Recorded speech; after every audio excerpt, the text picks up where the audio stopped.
Good evening once again, and welcome to our third in our series of Inspiring Leaders for Change with Dr. Nola Ishmael. Dr. Nola, how are you? I'm good. I'm good. As Excellent. always, I have to mention the cold. We cannot but not mention that cold. Yes, However, we press on. we do. Okay, great. So at the end of our last program, we spoke about leadership and leaders taking advice, Mhm, and the mhm. importance of taking advice. And Yes, as you said, great leaders take advice and also act on it as well. But also providing advice is a privilege. indeed. So before we get into the topics, what do you mean by that in terms of those key points? Great leaders take advice and act on it, and also, but it's also a privilege to give advice. People in position of authority or responsibility can't know everything, Mm. but they must do things that look as though they are well informed. Right. Therefore, they have to harvest knowledge, information, and guidance from the broader population who may be specialists, experts, or who have experienced the issue that they may be seeking advice on. And therefore, the wisdom requires that they ask for and take that advice to inform their actions, their behaviors, and their words. Sometimes the advice may be say nothing, do nothing. Hard Okay. as it might be, Okay. that's that's the advice. Yeah. Despite the will. Yes. Excellent. Thanks for that. So, in terms of when it comes to giving advice now, there's a few topics that I would like to just outline to you, that Okay. a lot of the time where advice is needed, whatever level of the organization, could be at any level. And I'd like to get your perspectives on this wide range of topics, which a lot of the time people within the system, again at all levels, encounter. And these can be day-to-day challenges, ongoing challenges, and Okay. of course, and there's conflict within some of these contradictions as well, Absolutely. these situations. So my first area is learning to lead together. Right. Conflicting values and aspirations, Yes. evaluating and embedding new ideas. Yes. So I think what we'll do, if you talk around those three areas, and I Okay. think that will help our viewers and listeners to get a sense so that they can actually understand. So it's about learning to lead together, conflicting values and aspirations, and evaluating and embedding new ideas. All right. Those three are quite a spread, a good spread too. And it brings to mind new new organizations and new employees who come into a value system that hitherto was not theirs, but having to adapt and adopt to move forward in the interest of the progress of the organization. And it's, if you like, this is where the culture shift kicks in. I wouldn't normally do that, but the job requires me to do this. And therefore, I have to learn a value system. It also reminds me of a marriage, but that's another, that's another day. Keeping within the organizational aspect of this, it is how wide is the spread? How soon must it be inculcated into the system, and the value system that you want to go forward? For example, what is the mission? What is the intent? And how can you deliver that outcome for which you're working? So, yeah, it's a wide range, but it's a necessary shifting and settling to move forward. And you raise actually a good point, because sometimes when you're having to work out what is going on within an area, one of the key questions asked is that do you understand your role and what the organization expects from you? Absolutely. And the honest person will say, I'm learning my job. I'm learning it. I don't know it yet, but I will get it sorted. And that in some ways is the connecting that starts to happen. Yeah. You didn't know, but you will find out, and you will apply principles, understanding, and duties.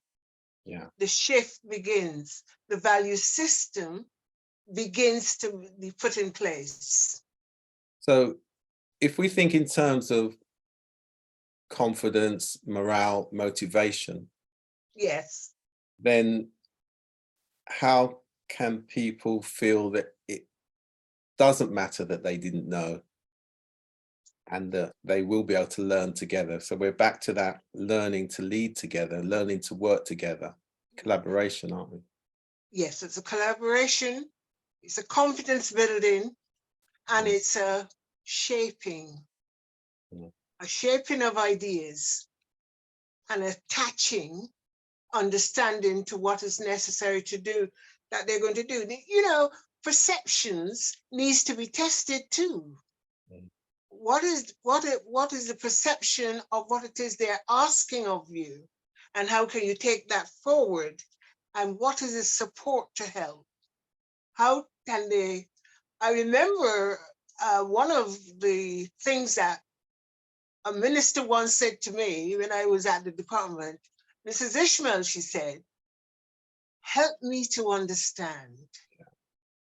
Make me understand. Well, I had a job to do there and then, on the go.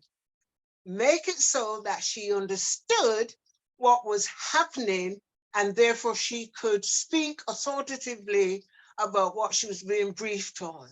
So that make me understand is the challenge. Absolutely. Hopefully from that flowed informed leadership decision making. Absolutely, yes. Yeah, very interesting. So Yes. let me give you another 3 now. Okay. Status quo and transformation,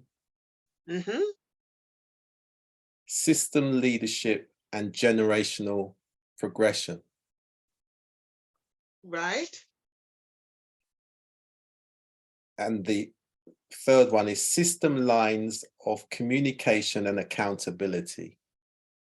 And there's a subtle difference between the two. Yeah. Well, if you're not careful, we would have a contradiction in terms. Absolutely. Simply because it doesn't happen automatically. Yeah. It doesn't happen like a light bulb. That will come later. Yeah. That light bulb moment of clarity and understanding. So going back to the other 3, when we have conflict and value systems, I think of teenagers wanting to progress, wanting their own will, and the cautious parent saying, I don't think so. Let's talk this through. And the conflict is real. The viewpoints, the point of view, the lens through which we look and see things don't necessarily merge in the beginning, but and those, gradually and there's it does. and of course those necessary steps, Yes. because you can't leap, because there's some steps we're back to learning and understanding that you must comprehend what all that means in that environment. Absolutely. So it's a gradual process. Yeah. It's about, again, the word principles and values, and how the importance of the values are to the individuals. In the same way, in an organization, you don't know sufficient to make an informed opinion. And that is quite important, to be able to say, I don't know yet, but I know that I will in due course. So moving on, the status and the progress, the status quo and the progress. Wow, no conflict, no progress. You have to go through the rough patches, the uncertainties, the doubts, the fears. You have to go through those pathways to come out at the other end with brilliant ideas and clarity about purpose. What is your purpose? That's another question that stymies people. Yeah. You don't know that? You better find out. What is the purpose of the organization? So how is it going to address its I don't know, its purpose? Yeah. How do you know when you're doing it well? And what does it do for those you're working with? Whether it's staff, patients, or partners.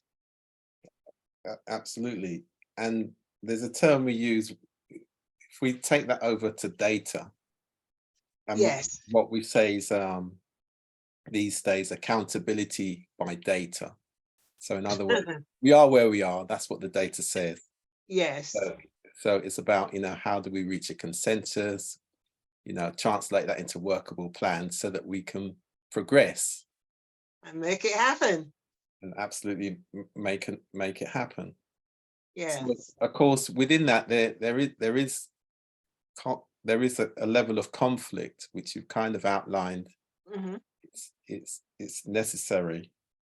Yes. Or a fact of life, at least. It's a fact of life. It's a challenge. Yeah, it's a challenge. But a necessary growth action. Yes. And is that because, if we're talking about transformation, if we put status quo and transformation together, they're kind of opposite, aren't they? Indeed. Continuity, status quo.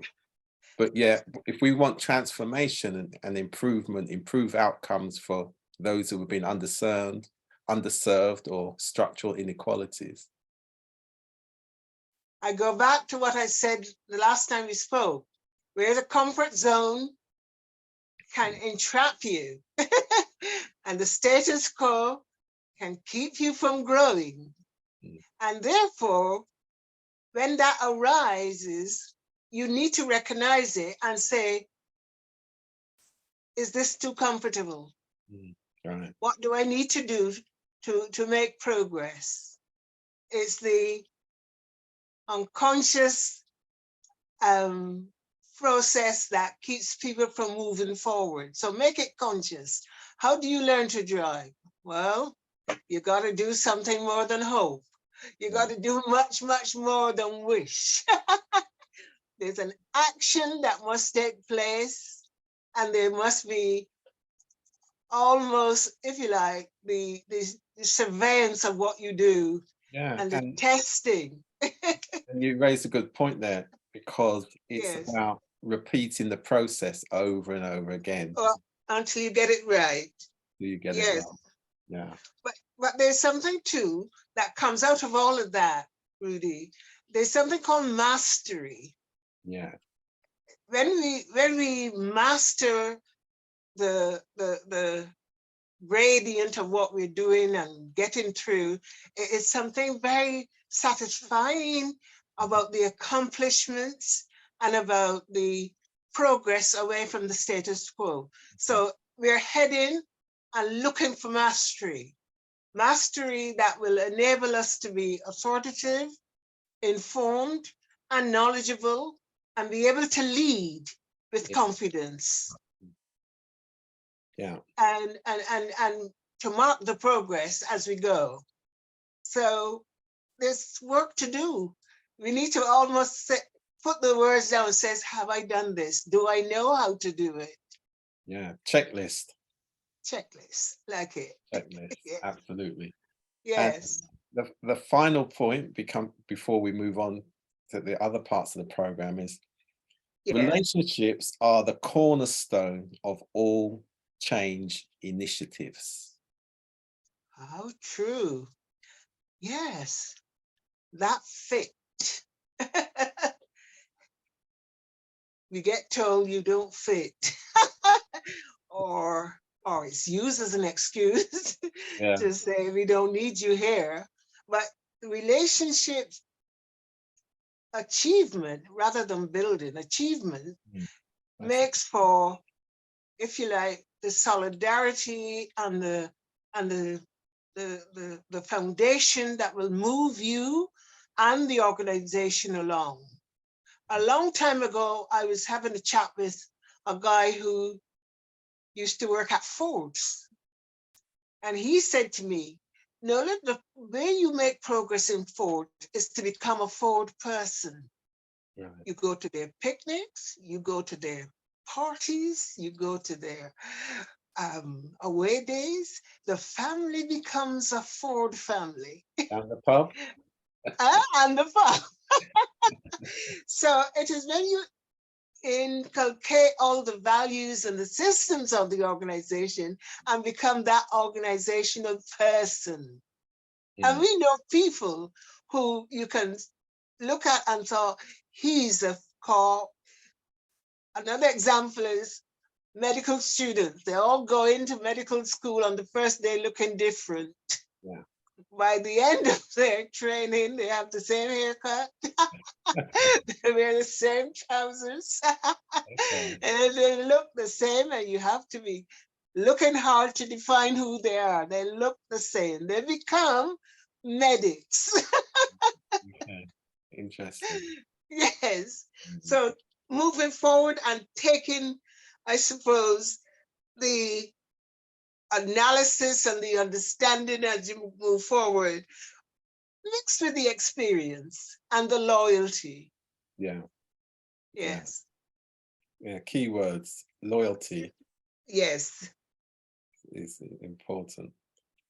And of course, that's linked with trust and confidence, of course. Indeed. It comes with, I don't think you have one without the other, you know. That's right. The confidence, the trust, the loyalty, the belonging. When do you know you belong?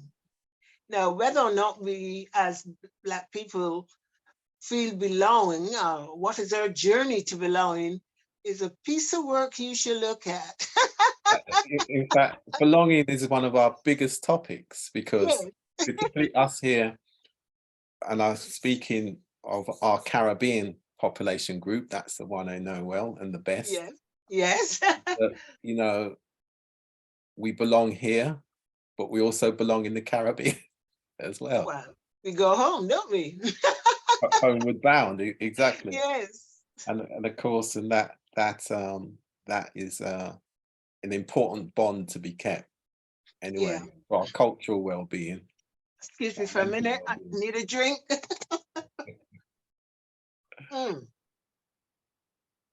Right. But it's the ties that bind us, Rudy.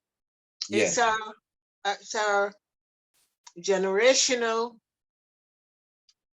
links that hold us steady. It is the values, the principles, and the manners that our parents inculcated into us that will never leave us, no matter how anglicized we become. Yeah, and for us, that's the anchor. That's our anchor. About the Windrush anchor. Absolutely. That's our anchor, and we know it. And when you see it, you don't have to question it. You understand it without words. Exactly. And you know the song, will your anchor hold through the storm of life? Well, indeed. But it is important to us for us to be able to bring into play, into our daily lives, those values and principles that has been laid into our DNA. Absolutely. And that really relates to the earlier point when we spoke about generational progression. Yes. And how we achieve that. And so I guess one of our challenges as the next program, we're going to look two generations beyond ourselves. God. Think about the 20 plus year old now. Yes. So we're now talking about that group would be the fourth and fifth generation. Windrush. Gosh, it does age us. Be careful. Yeah, I know. And it's what advice we can give for the road ahead. Them? Yeah, for the road ahead that they will face. And to master their situation, because they haven't got what we look back on that, if you like, was our template of how we would approach things and do things. We now have, with that generation, a clever mixture of us, them, and the rest. Absolutely. And also, if you think of our generation, what we had to work out is first access, then had to work out the pathways. Indeed. Yes. You know, never mind the institutional norms. Yeah, and the did we get it right? Yes. Oh, the learning curves. Did we have curves? I don't think we had curves. We had cliffs. I always say there was always another mountain. Indeed. Climb. And as we transcended one with absolute difficulty, there was always, we never seemed to get to the top. Yeah. We never, no matter how hard we tried, we never reached the summit. There's always something else that we should have done, could have done. Hence why we use the term, the barriers are carefully constructed and protected. Yes, and for others to learn from our lived experience. Yeah. Absolutely. Sharing the knowledge, sharing the experience. And I'm not in any way inferring the griping or complaining. It is just explaining and sharing. This took me 15 years to become a ward sister, as opposed to 5 if I were someone else. So what are the barriers and that we had to cross and are still crossing, and what will be their future barriers? Because the argument that you don't understand won't hold. The answer will be, but I went to the same school. I had the same teachers. And I think what our generation has learned is that we have to share that learning, that baton passing, whilst we can. Indeed, we have a duty.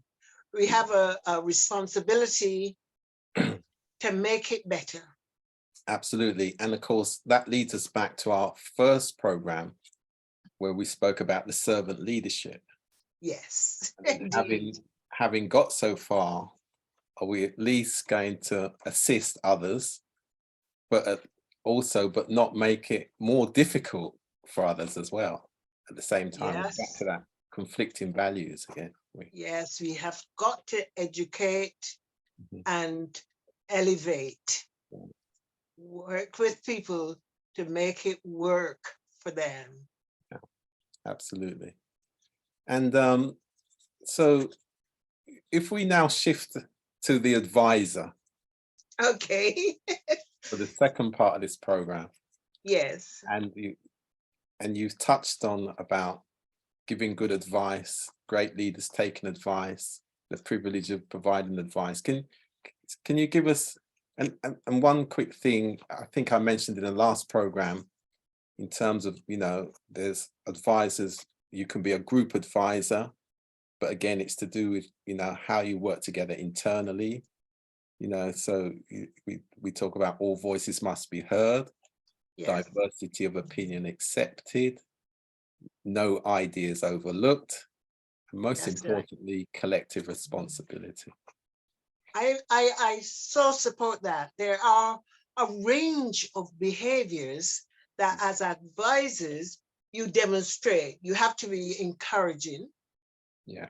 You have to be motivating, and you have to be honest. The child that said to the naked person who thought he was clothed, you ain't wearing no, there are no buttons, you're not, well, you have to dare to be open, straight and honest. Huh? The Can you emperor. tell the emperor has no Yeah, clothes? you have to be straight with the emperors. That's not going to happen because, so the behaviors must be honest, open, straight. I'm not saying it must be brutal. It must be candid. And there is in that a difference.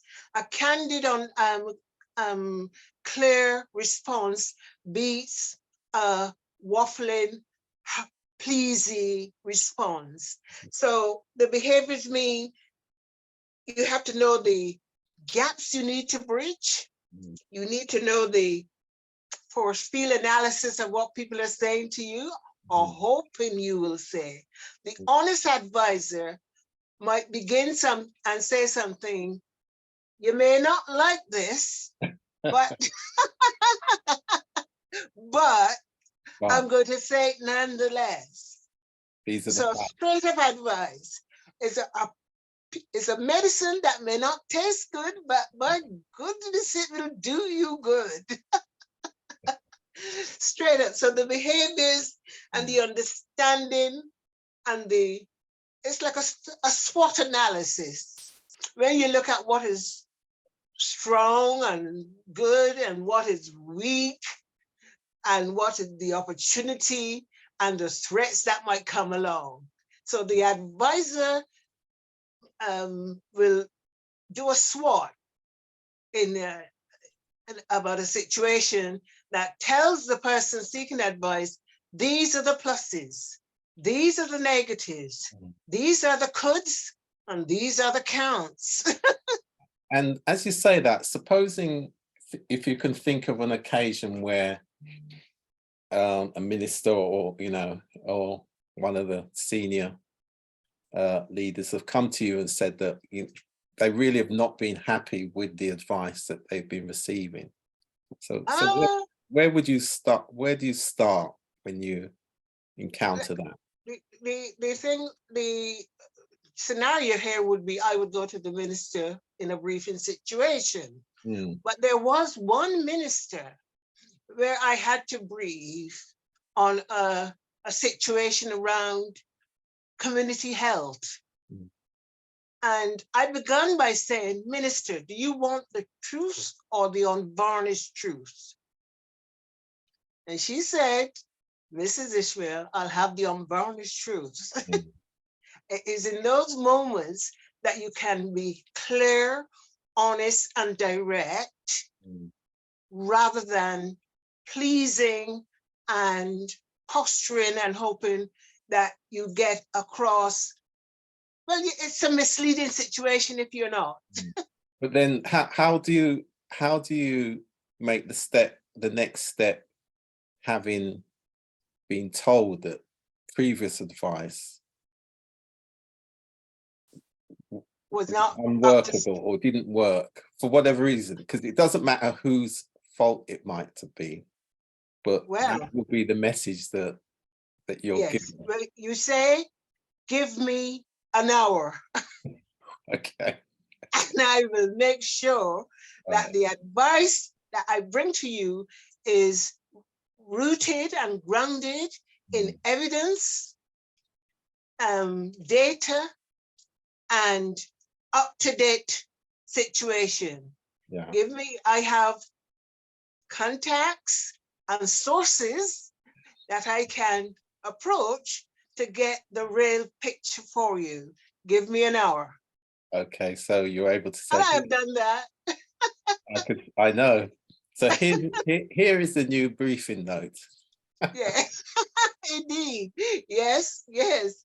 Give me an hour and I will pull something together that Yeah. you can say to any element of the press or any element of the media, I know that, Mm. or we know that. The evidence supports it. Mm.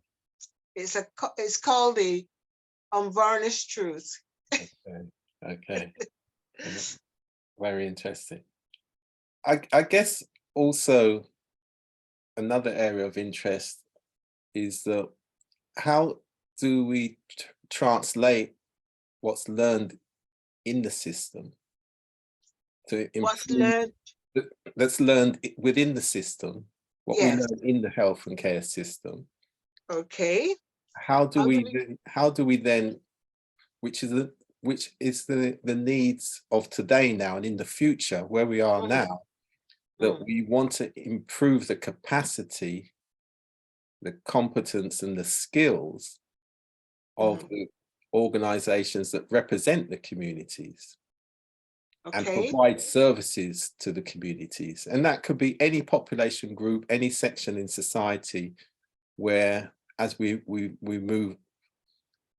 move from being within inside the system into the neighborhoods, into the communities, Yeah. utilizing community assets, holistic approach, the self-care, all Mhm. those kind of areas. Right. And My where are the first, bridges? And where would you advise we put well, down the bridges? I would say we need to know the environment in which we're working. Mhm. That's a integral element to any advice. Know about which you're advising rather than speculate.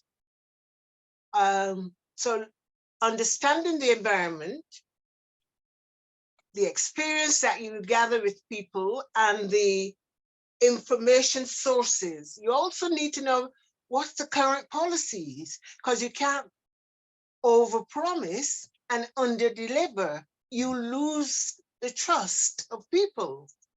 So there's a wide range of factors and elements that you need to take into account. What can you say to the grieving widow, the desperately ill pet child and his parents? What can you say to comfort them? What can you agree to? And it must be because you can speak from knowing the environment, understanding the situation, and not over promising or pretending that you have all the answers. Mm. You don't know yet. I will find out and I'll come back to you. And you keep that promise. You keep that promise. You find out and you go back and you look at what can be done. Many policies have been changed because somebody said, I don't know yet, but let me find out.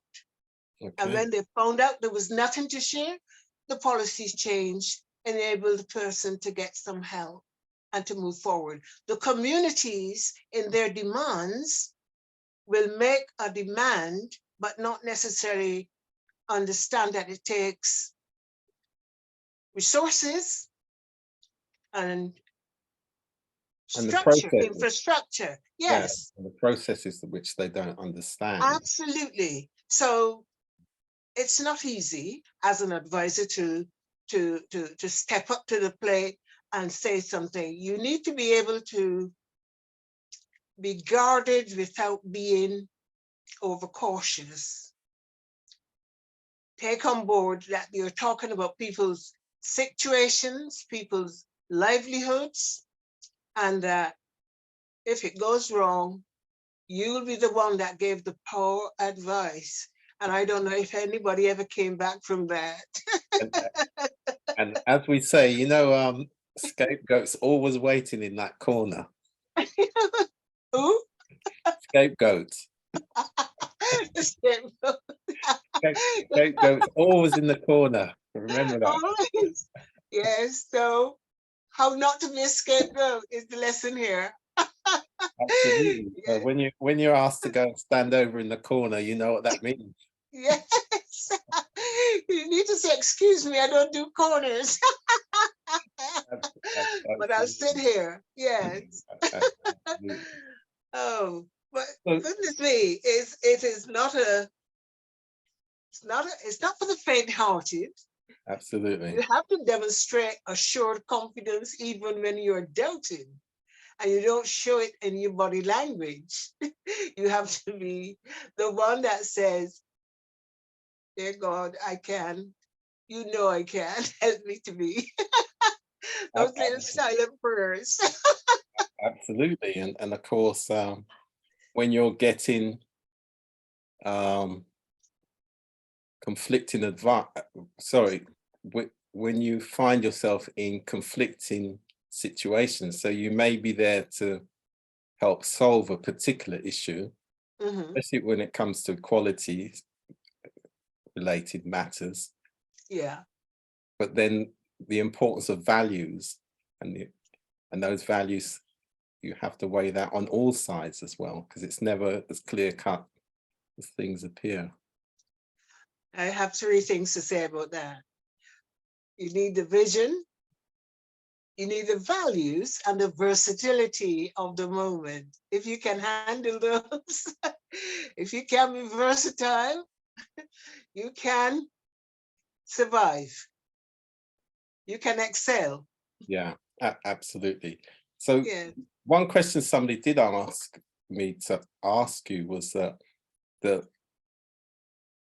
how, if they wanted to become an advisor, what would be your advice to them? What areas and how would they go about it? Because Okay. people have asked me that question. How to become an advisor. Yeah, You never see the adverts. exactly. Very You never rare. see an advert, very rarely. Yeah. So it's a specific topic, an area of knowledge. It's beyond interest. You can only advise if you are so informed that you are near expert. Yeah, because we always use the On that, term subject matter as expert as it relates yes, to advising. yes. So you need to demonstrate that you're capable of giving the right advice in the right way, and it mustn't be you posturing your knowledge. It has to be a situation, and it may be when I was a director of nursing way back in the 80s, when I, yeah, it's getting on, you're getting on. Yeah. When I was a director of nursing way back in the 80s, and I had staff come to me in a troubled way about what was happening on the job and why it is, and what can they do. I used to say, you need to write an unsolicited report to your boss, setting out the areas, the issues that you have worked hard on and you have brought value to the organization. It must be unsolicited. They can't expect it. So that when they sit back and start to read, the report grips them. They didn't know that you had all that or done all that. But look at the information you're now supplying. An unsolicited request or unsolicited report is a good avenue in.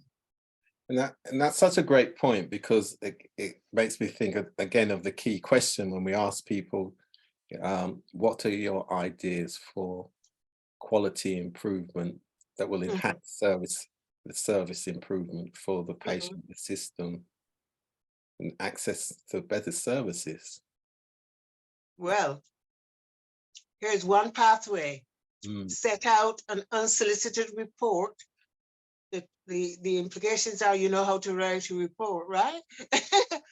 And set it out, put down the costings of things, the work you have done, the results you've achieved, the outcomes you've made, and the contribution that you have made to the organization, and the value addedness that you have brought. Also, what that demonstrates is, again, what we look for when we talk about high morale and motivation. Yes. So within any difficult environment or situation or service delivery area or team, Yes. you still find people who have that high morale and motivation. Yes, yes. You know, And given the opportunity. And for our Black compatriots and those who are working hard and not being noticed, document the work you do.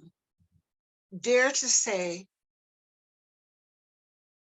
I brought value to the organization when I assisted with or led on. And there's some action verbs I used to share with people that are powerful pointers. There are some action verbs that you must use. You led on, you took forward, you maintained, you showed. Get those verbs right and write the story. Absolutely. And I challenge anybody to say, you didn't do this. What was your role? Yes, this is the role I played in year 1, year 2, and as for year 15, they wouldn't have done it if they didn't use the system that I developed in year 5. And as you say that, given that that's something that you used to advise all those years ago, I mean, that holds for now and in the future. Absolutely. Dare to do it. Yeah, because we certainly do know, we do now want to know what decisions and what actions people have taken over the last 2 years, given the situation that we found ourselves in. Yes, yes. What are their thoughts now for the future? And that would put paid to those who then mount a complaint that says, she took my idea and presented it as hers. You let that happen to you? Were your hands tied? Were your mouth zipped? You didn't say, excuse me. I'm sure you will agree that I came to you with that idea and make a, you know, but it's confidence. It is the dare. It's the dare to challenge. Excuse me. That was my idea. Would you agree? Politeness, but firmness.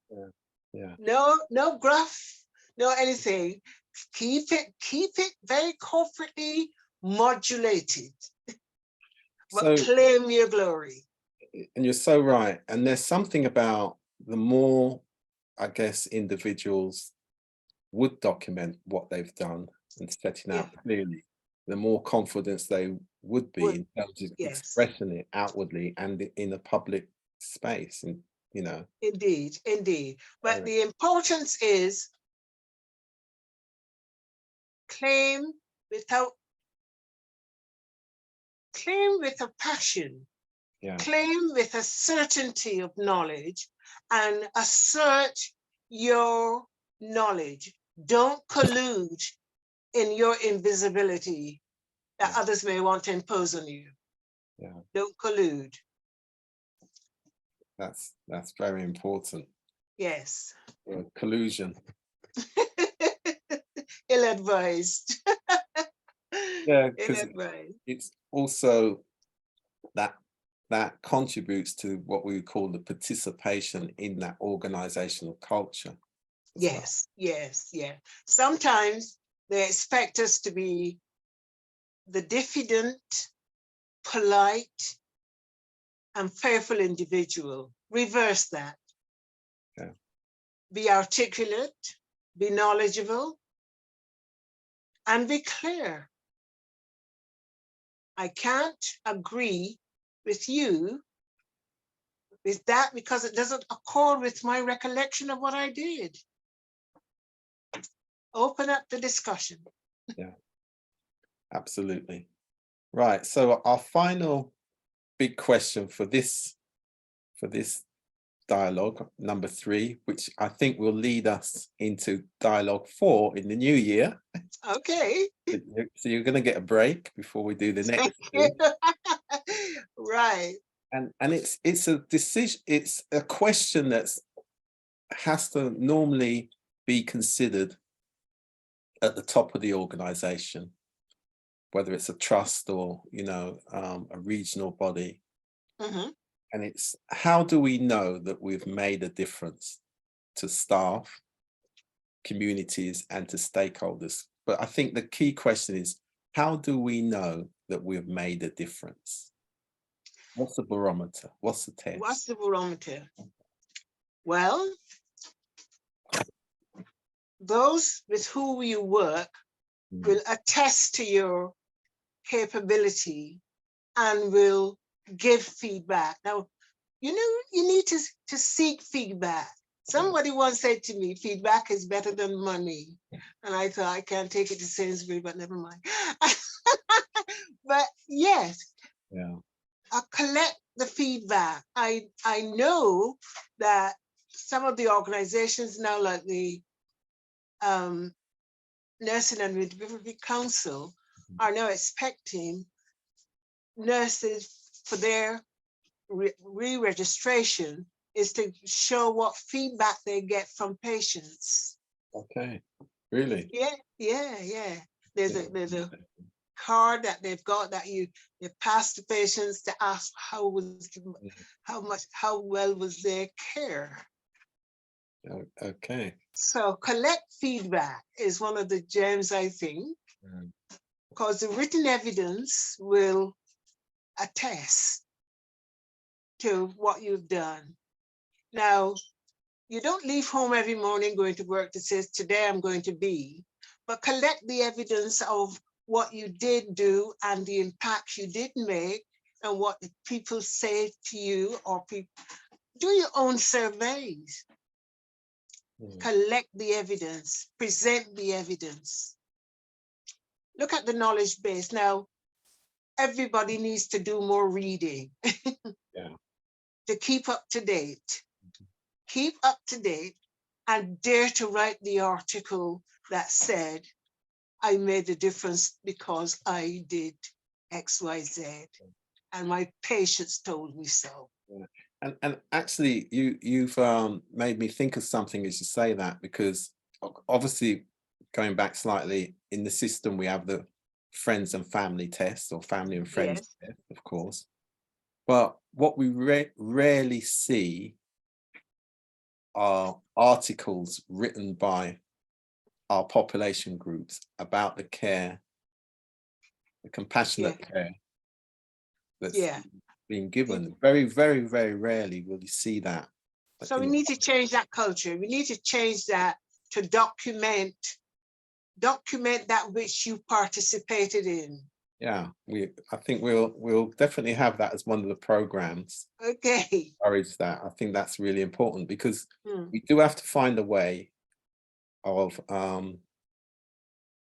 trust within our community, given that the term we use, the workforce is a community and the community is a workforce. Indeed, it doesn't make any sense for our community not to trust the health and social care system when so many of our family and friends are working in that system. Yes. It is what you did. You need to ask yourself, what did I contribute today? Yeah. And just document the 4 or 5 actions that you did, and how did it make you feel? How did it make your patients feel, your colleagues feel? Dare to summarize what you've done. And it might also be a fairer way for some of the assessments. Indeed, yes. Of staff as well, because of course staff many times feel that they're not appreciated In by patients and families and the public in terms of, you know. yeah, so it's a change in role that's needed. It's how you change what you've done. What did I do? What was the song? What did you do for me today? Yeah, What did I do for me today? yeah, yeah. And move it forward. Okay, right. All So right. as always, I'm going to give you the last word, given all that we've discussed in this near last hour or so, Yes. Dr. Nola. Yes. Again, what is the lasting message? What's the final message that you want to get Okay. across on what we've been discussing for the last hour? I just want to say to people, you have to develop an assured attitude.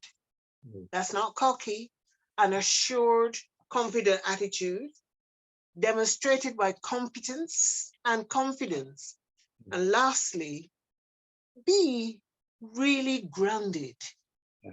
Do groundedness and gravitas. It'll take you there. On that wonderful note, thank you very much. My pleasure. Good night all, and we'll be back in the new year with Okay. some new topics. Thank you and good All night. right. Good night. Have a safe weekend. Thank you. Thank you.